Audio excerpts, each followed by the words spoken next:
Hello, welcome to day 4. I am so proud of you and so happy that you are joining me here. You made it through our 4 days to mealtime happiness, and I am excited to be here with you today. Before we get started, I first just want to thank you. I want to thank you for trusting in me. Thank you for joining me, and just thank you for trying something that might feel new, because I know that it can feel different or scary. So thank you for believing in me and believing in yourselves as well. And just thank you for being part of my community. Today we get to talk about putting it all together. And I also want to talk about where we go from here, because I know we've maybe started to put some strategies into place or started to maybe try something new. And if you are ready, and if you're ready to keep that momentum going in a easy, fun, joyful way, I will be sharing more towards the end of this video. But it is possible to create this feeding positivity for life. So let's start by just kind of recapping the past 4 days. So I know we started previous to day 1, but we talked a little bit about what we bring to the table. I love using that. And the feelings, the emotions, the connection or disconnection, whatever that might look like, that we bring to the table from our past and what we want it to look like for our children moving forward.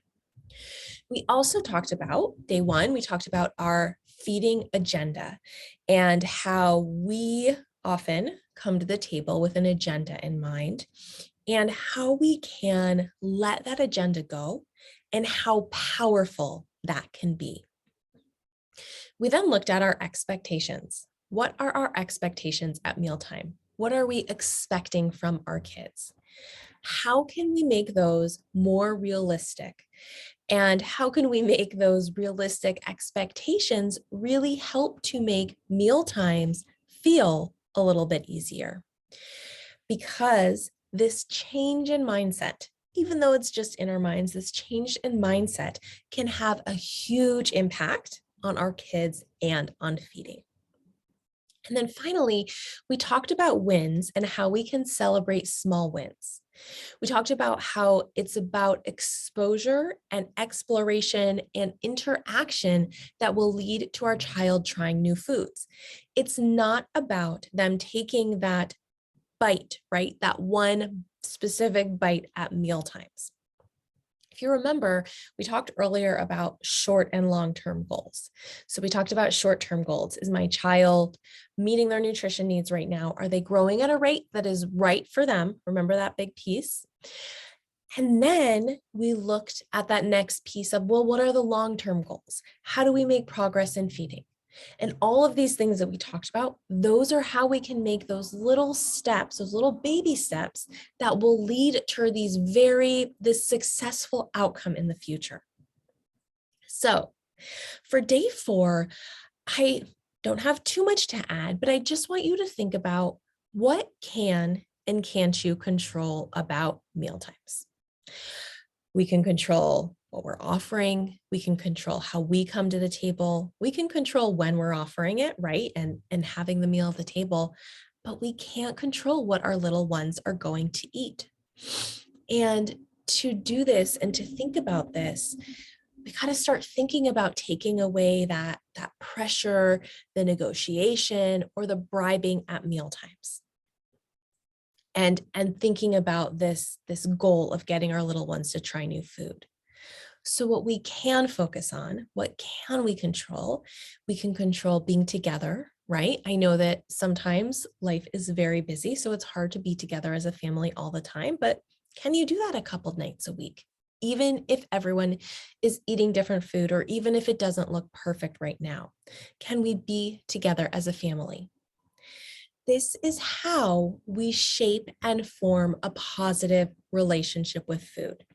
It's not about your child eating 25 vegetables or being the most adventurous eater on the planet, right? That's not going to help them form that positive association and that positive relationship, because that is what it's all about. Now, what's our ultimate goal, right? We have this ultimate goal of our child trying and eating new foods without us asking, right? Where they have this internal motivation, this intrinsic motivation where they want to eat new foods. It's really hard. It's really hard. It's much easier to bribe them, to offer them the sweets so they'll eat their dinner or to try to reward them. But when we do this, we're taking that internal motivation away, and it's not going to lead to a really long-term positive relationship with food. It might lead them to be eating something right now, but it's not going to be helpful for us in the future. And if you're not there yet, like you should not be, and you don't need to be. I typically work with parents on a lot of this stuff over a long period of time because I don't expect, just like our kids aren't expected all of a sudden to try new foods, you're not expected to all of a sudden change your mindset overnight.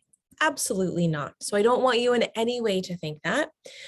But what I want you to think about is just this new way of opening up your mind to something new and to a new way of doing things, and how it is possible for feeding to be fun and joyful and stress free and for you to feel confident in your child meeting their needs, doing okay, growing okay. Promise that it's possible.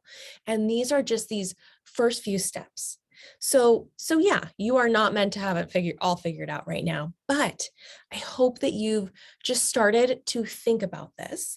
And even, if you are doing some of these things or whatever you're doing right now, you are at your own personal starting point. We all start at different points here, and you are where you are right now, if that makes sense. So you don't need to be anywhere else. And if you think about this week, we were just kind of scratching the surface. We didn't even start talking about the actual foods. So going back to what we talked about at the beginning, what do you want your kids to remember about meal times? Do you want them to remember the fighting, the bickering, the eat one more bite? No, I don't want to. Okay, you have to stay at the table. Or do you want them to remember the silly times? And by making meal times more enjoyable, it starts with us. And it starts by having trust. And I want to help you have trust. And I want to help you master that trust and know that it can happen. So I want to invite you to take it a step further with me. I have a program, it's called Conquering Mealtimes. And it is a program to help you conquer mealtimes, but to help you learn the framework, the strategies, the what, the how, all of that stuff. And also to help with your mindset too, to help you feel 100% confident in feeding. And it is meant to be the feeding course, the feeding program that you need, and the feeding to really just help move forward and make progress, and you will feel less stress. To dive into a little bit on how it works, it is part online course. So there's very bite-sized videos that you can watch completely at your own pace. The videos are about between 5 and 15 minutes long, usually close to around 10 minutes. It also contains a community element. So every month I do a live Q&A, and we have a community where you can ask questions and get answers, and also just kind of vent and talk with other parents. And it also includes a one-on-one call with me every single month. So for as long as you need it. This course, it's a lifetime program because I don't expect you to, after 1 month, everything to be great. You can come back as much as you want, but it is a lifetime course. So you have access to it for life, and you have access to making those monthly calls with me for life. So it's a really great option if this started speaking to you and you want to keep moving forward. If you are looking at the course and you feel like maybe it's not enough, or your child is extremely selective and has very, very limited food and you need more help, I invite you to schedule a free 15-minute discovery call with me. And actually, no matter where you are, you can schedule that with me. But I also offer one-on-one support, which we can kind of put together as best as it fits you. So we can do one-on-one support with the program or without the program, but I want you to feel confident in your child's feeding, and also in how you are feeding them, and know that we're making the best progress forward. So I will share with you those links to check out more about Conquering Mealtimes, and to check out the free 15-minute call, and to check out, just whatever you're struggling with right now. I am here and I want to help. So that's Conquering Mealtimes. I'll share more with you in the coming days. But it's a way to really dive deeper and help build that trust. Feeding is never going to be perfect, but when you have the tools, the guidance, the support to move forward, you're going to feel better and you're not going to have that stress anymore. So if you've had even just one aha moment during the past 4 days, think about how amazing it could be to have more of those. Think about what support might look like and how you can keep moving forward and making progress. And, again, I'll share my links and we can chat to see if you'd be a good fit for this program or for one-on-one work, because I want you to be in the right spot. Okay, so your action item for today.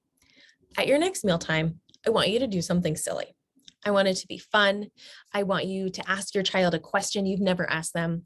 I want you to maybe play like a little game like, I Spy, or what animal am I thinking of? Something like that.